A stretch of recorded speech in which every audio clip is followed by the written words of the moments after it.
Косовската влада соопшти дека воведува такси од 100% на сите стоки увезени од Србија и Босна и Херцеговина. Тарифите стапуваат во сила веднаш и не се однесуваат на меѓународни брендови произведени во овие две држави. Одлуката на косовската влада, според вице-премиерот Енвер Хоџај, представува одговор на, како што изјави, агресивната кампања против Косово на меѓународната сцена.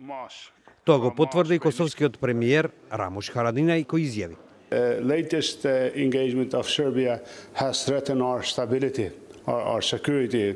So Kosovo's government decision today, it is not an arrogant decision.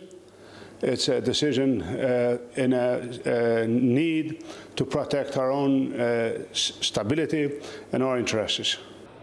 Ден претходно Косово не успеа да му се приклучи на Интерпол. Тоа, според оценките, представува удар за напорите на земјата за зајакнување на признавањето на нејзината државност.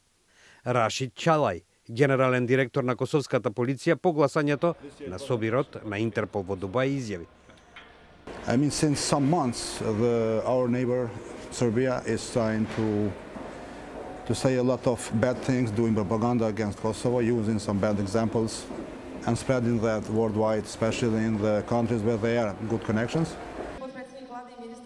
За Белград, како што оцени српскиот председател Александар Вучич, тоа пак беше голема победа. Čestitam našem narodu, čestitam Srbima ma gde da žive u regionu. Znam da su danas zbog ovoga radosni. Ponavljam, jedna mala pobeda za nas. Na veliku silu smo se namerili, ili mnogo velike sile su htele da nas sklone, sruše, unize. Председателот Вучич по воведувањето на царините свика седница на Советот за национална безбедност на која присуствуваше целиот државен врв на Србија.